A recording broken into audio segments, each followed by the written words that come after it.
by transcription. I've got a date with Judy, a big date with Judy. Oh, jeepers and jeepers. I've got a date with Judy, and Judy's got one with me.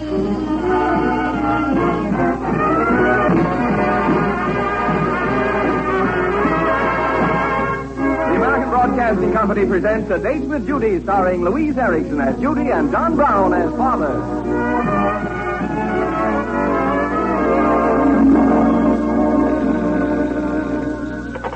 Hello, Judy. This is Oogie. Oh, hello, Oogie. What time will you be over tonight? About tonight, Judy. Well, we men were kind of planning on going bowling. Stag, of course. Just we men. And I wondered, of course, if you'd rather I didn't. Oogie, dear, you don't have to say another word. Of course I want you to go out with the boys. After all, no matter how glamorous we women are, you men need the companionship of other men. That's right, Judy. Oh, What's the matter? you agreed with me.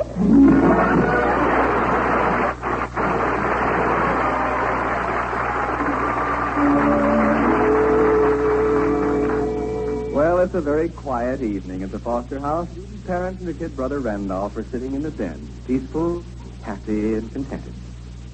Delvin, Yes, dear. want to go to the movies? Yeah, Humphrey Bogart is playing Tokyo Joe. Dora, I'd do anything in the world for you. I'd move mountains and rivers. But But you don't want to go to the movies. not tonight. I don't think anything could get me out of the house. It's so nice and quiet and peaceful. Oh, for the love of heaven. Will somebody please tell Judy to turn that radio down? Will somebody please tell Judy to turn that radio down? Father, please, you're making so much noise. I'm making so much noise. Yes, Oogie and his orchestra just started to practice in the living room. Oh, I thought you turned the radio on in there. Why do Oogie and his orchestra always have to practice in our house? Oh, they don't always, Father. They usually practice at Oogie's house, except when his father has one of his headaches. You know how Mr. Pringle suffers from headaches, dear. And I know how he gets them, believe me. There, Judy, is anything? Oh, hi, everybody. Good evening, Oogie. Hello, Oogie. Hi, Marshall. Gee, Mr. Foster, I owe you an apology.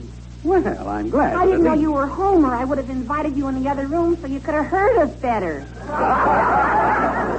I heard, Oogie, I heard. Well, I got a treat for you now. Judy, in honor of you letting us practice at your house, Yes, Oogie? Oogie Pringle and his high school hot licks will now do a rendition of the song that I wrote especially for you. Oh, no. With vocals sung by Oogie Pringle personally. Okay, fellas, come on, everyone. Good night, everyone. Randolph, where are you going? I just remembered a previous engagement, which I'll make as soon as possible. Come back here this minute.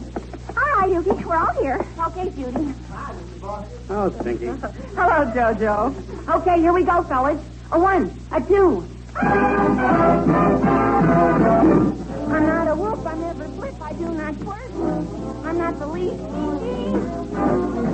I'm not a wolf, I'm just a drip, a little squirt. But there's a beast in me. Oh, is that delirious? I got a date with Judy, a big date with Judy. Oh, jeepers and jeepers. I've got a date with Judy, and Judy's got one with me. My heart is shooting rockets, there's dough in my pockets, I'm high as a kite. I've got a date with Judy, and Judy's mine for tonight. Thank you very much, Judy. That was My nice. manly lure, my wild amour, I'm holding in reserve. I cannot wait to osculate, but will I have the nerve? I've got a date with Judy, I snagged one with Judy, oh jeepers and jeez. I've got a date with Judy, and Judy's got one with me.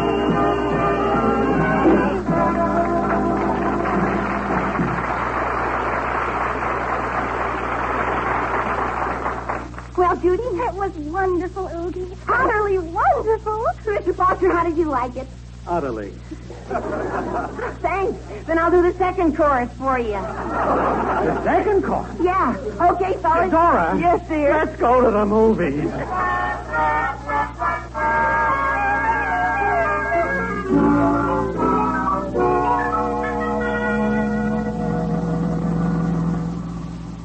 Well, you know, I really enjoyed enjoyed that picture? Yeah, I guess Humphrey Bogart is braver than anybody. Man put out of his own home. Out of his own home. Oh, now, Melvin, when Judy was born, you know we said many times that our house would always be open to anyone she wanted to bring into it. Her friends would be our friends. Her dates, our dates. Well, I didn't think she'd be having dates with an orchestra at the time. No, seriously, Dora, we've got to do something about this. Like what? I don't know, but ever since he wrote that song at least a year ago, I've heard it time and time again. Well, I bet he sings it to her twice a week. Well, he doesn't write many songs, you know. Well, thank heaven for that.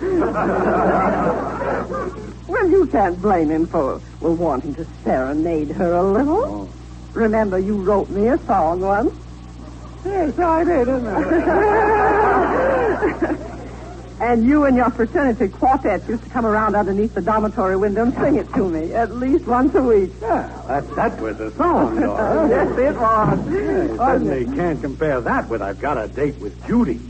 Well, my song didn't sound just like every other song. It had some originality about it, some imagination. My song was different. Yes, indeed. I didn't have any corny bunch of hot licks playing it at the time. My quartet was different, too. It certainly was. And those four boys got a job later, playing in vaudeville. You said it. Oh, I'll never forget how excited we were when they got that 3-week contract. Dora, that's it. That's it. What's it? That's what the hot licks ought to do. Get a job nights, so they won't have to come around here. See, if they get some dates, you know, playing around at local dances and stuff, they wouldn't spend their nights here driving me crazy. Oh, what an idea. I'm going to suggest the matter to them right now. Hello, dear. Oh, hello, Father. Did you like the movie, Mother? I loved Where'd Doogie go, Judy? Oh, he and the boys went home. They did? Mm-hmm. And I don't like to say this, but you certainly weren't very charming to them. I wasn't charming to those fine, professional-like performers? To those what? Why, I mean, those boys ought to go professional. They're too good to be amateurs. Oh, whoever hears them. Well, I do. Yes, Randolph, you do, but the world, you see, has the world ever heard? Oh, it's true that they play at the high school dances 3 times a year, but outside of that, what? Well, what should they do? Why, those boys ought to be playing professional dates at parties and bazaars and dances. Why, there are loads of things that need orchestras right here in this town. I'll bet you if Oogie went about it properly, he could book his band every night of the week. Father, what a brilliant idea. Brilliant. Yeah, it is, isn't it? I wonder why it never occurred to me. Oh, how could I have missed it? It's been right here all the time under my nose, staring me in the face. Doesn't that make you a little cross-eyed? It's so obvious. Who would be better equipped than Oogie to go on the radio? Is the radio? Well, of course. As you said, why should he be wasted? The world should hear him, the world. But, Judy, a person just can't go on the radio helter-skelter just because he wants to. A person has to have a sponsor. Oh, don't worry about that, Father. Oogie will get a sponsor. How? Well, there's nothing to it, Randolph. After all, who could advertise a product better than Oogie Pringle? Lassie. Randolph, you're just too young and immature to understand. Yes, indeed. I know just the man who'll be only too happy to sponsor Oogie Pringle in his high school hot lick. Who? You. Me? Oh, for the love of heaven.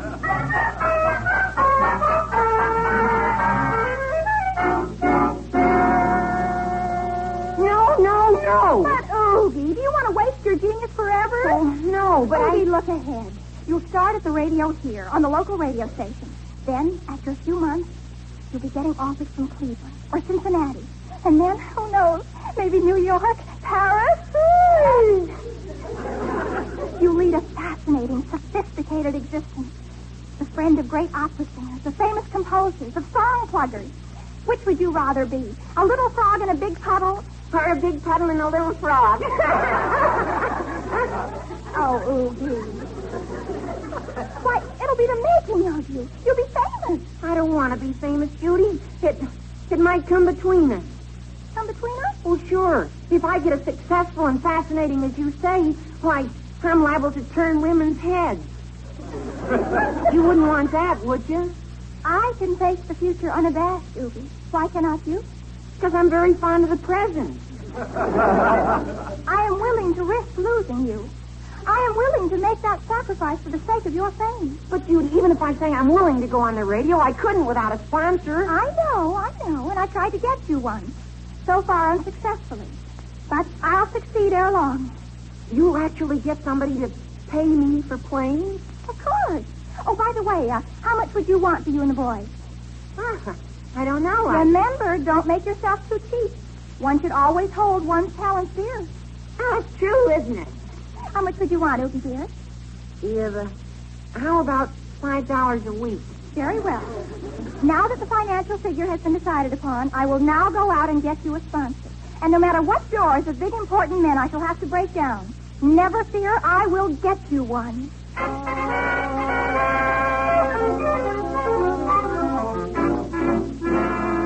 No. But, Father, it was your idea in the first place about Oogie playing professionally. Yeah, but I didn't know that I was going to get stuck with it personally. But think of the opportunity. You can advertise your canning factory. You'll sell thousands of extra cans as a result. Isn't that true, Mother? That's true, Melvin. Isn't that true, Randolph? You see, Father, and all it will cost you is the radio time and Oogie. Oogie has cost me too much already. But I can get him very cheap for you. He would be willing to work for you for $5 a week. But anybody else, he would sell $10. Is that so? You see? I saved you $5 a week already. You just tell Oogie to stop raiding our icebox every night, and you'll save me another $5. Then you'll do it, Father. You'll sponsor Oogie? No, I will not. The whole idea is ridiculous. I think the people who are related to me are unsympathetic and full of lack of understanding. Oh, now, Judy. Every time I offer something constructive and valuable in the way of something concrete, I get stepped on before the germ of my idea ever gets a chance to bud into blossom.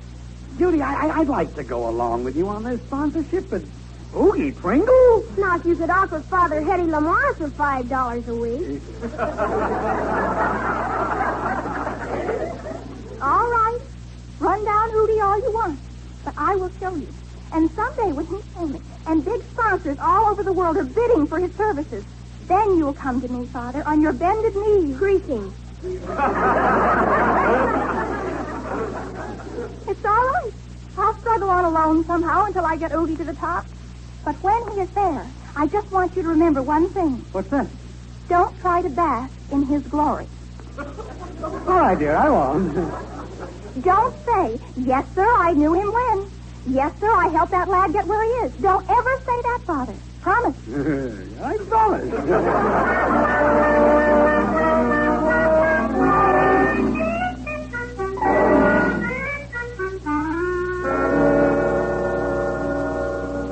Have you tried at Emerson's hardware shop, Judy? Yes, Well, what about Henry's Coke and Phosphate Parlor? I tried it. Well, that about washes up everybody, doesn't it? Yes. But I haven't given up yet. I am still going to get you a sponsor. After all, I've still got an ace up my sleeve. You have? Yes. Your father. My father? Oh, no, Judy. No, I have a suspicion he doesn't think too highly of my talents. Oogie Pringle. If I were you, I'd have more faith in my own father. Well, I had faith in yours, and look what happened. We won't speak of my father, Oogie. But my goodness, if your father isn't able to estimate your genius, who would be? Well, I don't know, but it wouldn't be my father.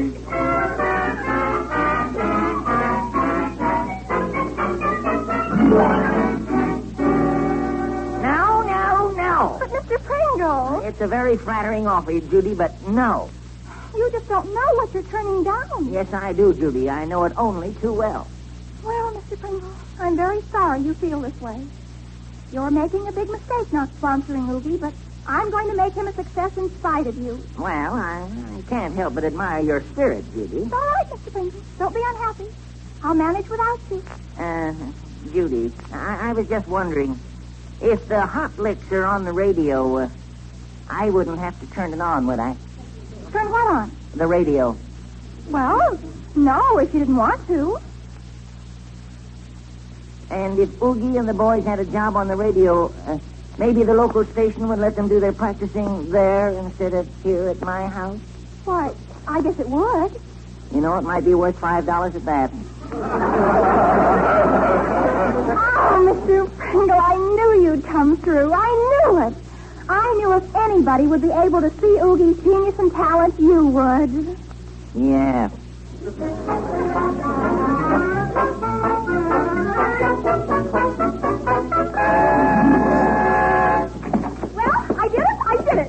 what, dear? I got Oogie a sponsor. You did? You really did? Yes. Why, that's wonderful. Wonderful. It's a miracle. Well, how did you do it, Judy? Oh, it was nothing at all. I merely made Oogie's price a little cheaper. Cheaper than $5? Yes. The sponsor won't have to pay him anything. Well, that's cheaper, all right. He was going to pay Oogie $5 at first, but when he found out how much the airtime cost, he was forced to cut Oogie's price. Of course, there are one or two other minor drawbacks, but I'm sure in time they'll be overcome. Drawbacks? Such as what? Well, the contract with his sponsor is for only 1 week. He hopes by then somebody else will take the mess off his hands. I mean, that somebody else, richer and more wealthy than himself, will be able to pay Oogie what he so richly deserves. He wouldn't want to stand in the boy's way. Well, of course not. So the whole thing is on a temporary basis, of course, but I know that after... boy, just think. For a whole week, Oogie and his high school hoplics are going to be busy every night. Oh, not every night, Father. Not every... No, every morning. Every morning? Yes. Morning time on the air is cheaper than evening time, and of course, the sponsor had a limited budget. When's his first program, dear? Tomorrow morning. What time? I certainly want to be listening. 5 o'clock. 5 o'clock in the morning? Uh-huh. It so happened that was the only time the radio station had available. But they promised me that in a week, if we had a permanent sponsor, they'd move Oogie to a much better time than 5 a.m. Oh, they did? Yes. They're going to have 6 a.m. available.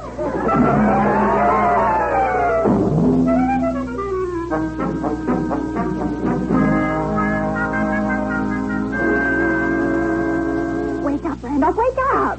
Do I have to? It's 4 a.m., Randolph. 4 a.m. Good night, Judy. Now, don't get back under those bedclothes. You promised to help me. I was out of my mind at the time.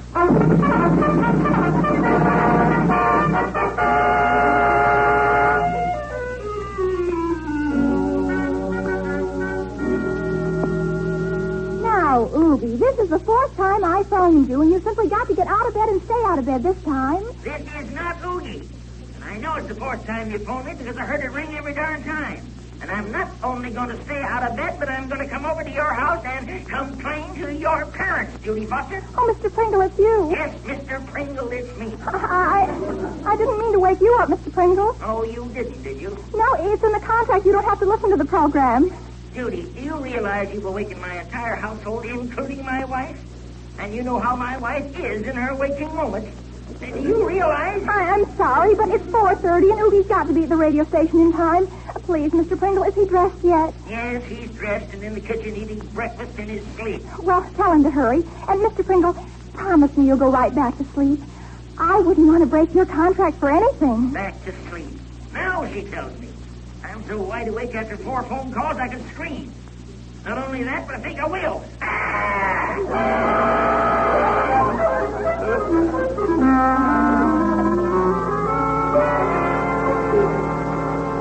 Mother, wake up, please. Oh, Judy. What time is it? 4:35. Father, wake up. What happened? Well, it's almost 4:45, Father. You wouldn't want to miss Oogie's radio program, would you? Yes. Father. Oh, please don't put your head back under the covers. The least you can do when a personal friend of mine is on a citywide hookup is listen to him. Why?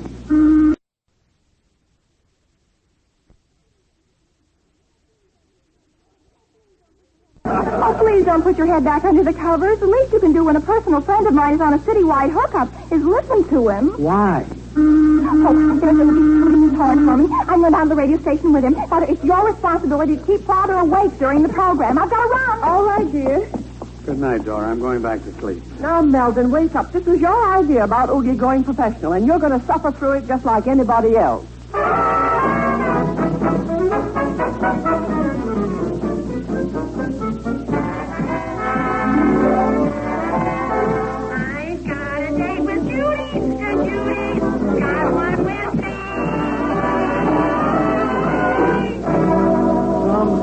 I couldn't write a better one than that. And that was a little number entitled, I've Got a Date with Judy, played by Oogie Pringle and his high school hot licks, written by Oogie Pringle, arranged by Oogie Pringle, sung by Oogie Pringle, and conducted by Oogie Pringle. Oh, Melvin. Now, this is Oogie Pringle signing off for now. Good night. Good morning. Now, Dora, may I please go back to bed? Now, Melvin, the show wasn't so bad. No, nothing that a bottle of sweet air couldn't fix.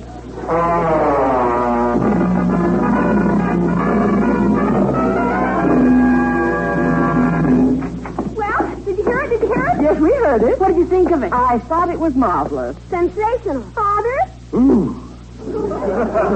Father! You didn't like it, Mr. Foster? Oh, now, don't worry, Oogie. He was just in a bad mood because he had to get up so early to listen. Randolph, did you do what I told you to? Yeah, and I'm sure that nobody in town will ever speak to me again. Why? What did you have Randolph do? Oh, I had him call up all our potential sponsors before the program this morning and remind them to be sure to listen. Randolph? You woke them at that hour of the morning to listen to Oogie? Yeah. You know, I heard some of the most interesting remarks I ever heard in my life. Well, I should think so. Do you think any of them listen, Judy? Of course, Oogie.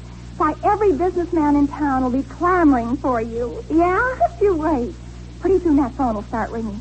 We'll have more sponsors and we'll know what to do with. And when I walk down the street, people will say, there she goes. That's the woman behind Oogie Pringle. Oh, Judy, I wouldn't let you walk behind me.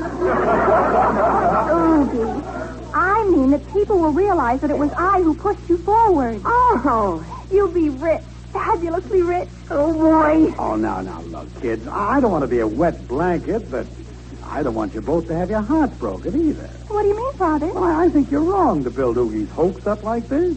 When no one calls to buy the program, he's going to be pretty disappointed. Father. Honey, I don't mean to be unkind. I just don't want you and Oogie to expect something that won't... Well, I happen to be a pretty good judge of what the public wants in the way of entertainment. And much as I hate to say it, Oogie's show simply isn't what the Phone, public... I'll get it. What? Hello? Yes, this is Judy.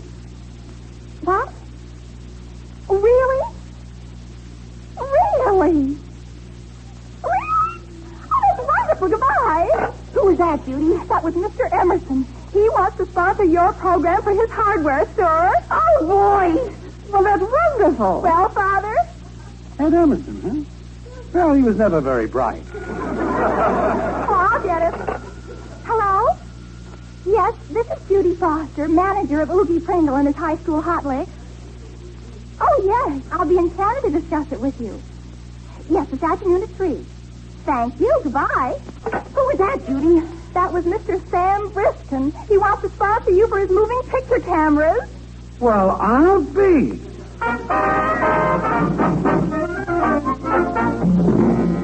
Well, I don't know, Mr. Hibbles.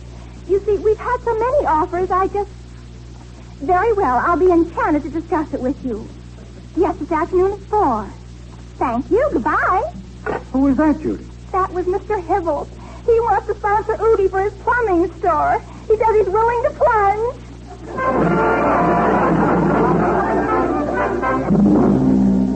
Yes, Mr. Braun. I'm sorry, Mr. Braun. I wouldn't think of letting you cut Oogie's price. Oh, no, Mr. Braun. I know Oogie very well, and he wouldn't mind a bit paying a big income tax. Very well. I'll be enchanted to discuss it with you.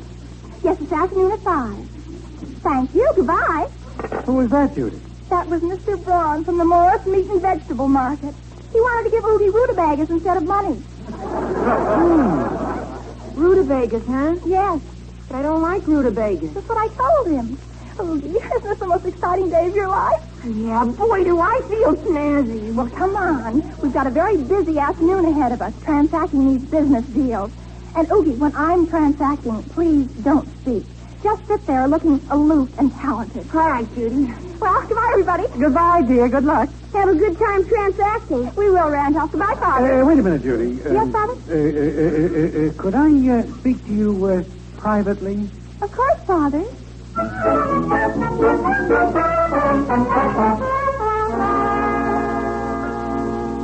Well, I'm very sorry, Father, but you're much too late. And besides, I warned you were passing up a terrific thing. You did nothing of the kind. You hardly gave me a whack at it. Moreover, you deliberately put on the darn program at a time when I was scarcely awake to listen to it properly. Well, that's true. I have a right to that program. It was my idea. If anybody's going to sponsor it, I am. Hardware, indeed. Plumbing, vegetables, rutabagas. But people who buy cans, now that's something different. All right, Father, if you really It's want the deal, it. Judy, it's the deal. The Foster Canning Company will sponsor Oogie Pringle. Just a minute, Father. You've forgotten one thing. What's that? The financial arrangement. The financial... Yes. Oogie's price has gone way up since this morning. But, dear, you've forgotten one thing. You see, I'm your father, and daughters never take advantage of their own fathers. Father, dear, you're the nicest father a girl ever had for a father. But until we get the financial discussions over, I've never seen you before in my whole life.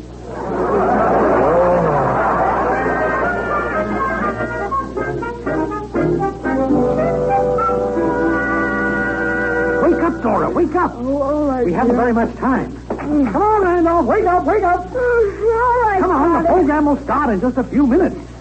These hours will be the end of Did it. you turn the radio on, Dora? Yes, Let me see. I want to make sure you got the right station. Yeah, this is it. You know, I'm a little nervous. The Foster Canning Company, quarter hour. Quiet, everybody. Here it is.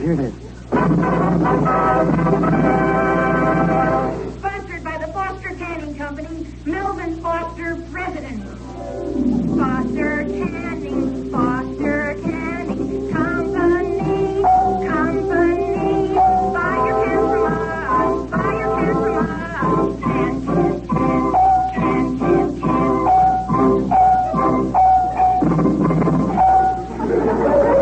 Good morning, friends. This is Oogie Pringle to bring a little happiness into your home on behalf of the Foster Canning Company, Melvin Foster, President. We can, so why should you can when we can? And now, Oogie Pringle and his high school hot licks will play a number never before heard by anybody. Written by Melvin Foster, President.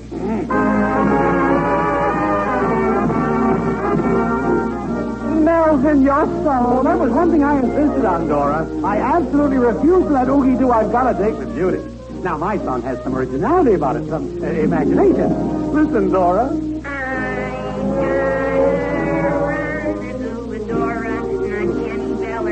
That's all right.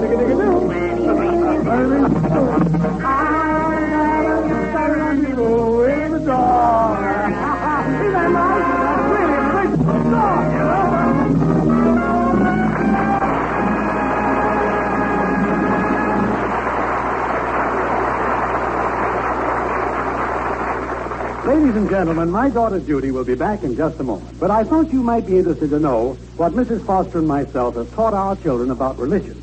Our nation was founded on faith in God, and we know that freedom to worship constitutes a precious national heritage. Faith stabilizes a family and holds it together. We think a family which attends its church or synagogue is a happier family. And now I think I hear Oogie driving up. I know I hear her.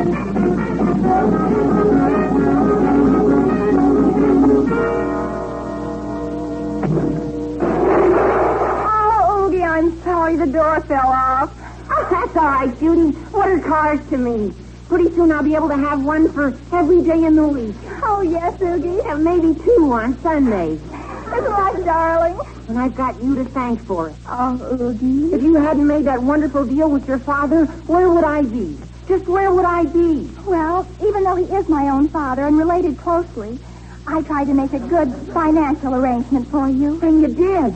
Boy, imagine getting 1,000 a week. Yes, isn't it wonderful? There's only one thing. What am I going to do with 1,000 cans? This program is transcribed. The Date with Judy is written by Lee Leslie and stars Louise Erickson as Judy and John Brown as father, with Myra Marsh as mother and Dick Mann as Oogie. Johnny McGovern plays Randolph. Fred Howard was Mr. Pringle. Music was composed and conducted by Buzz Adlin. The program is produced and directed by Ellen Mack. This is Ralph Langley inviting you to be with us next week at this same time to keep your date with Judy. This is ABC, the American Broadcasting Company.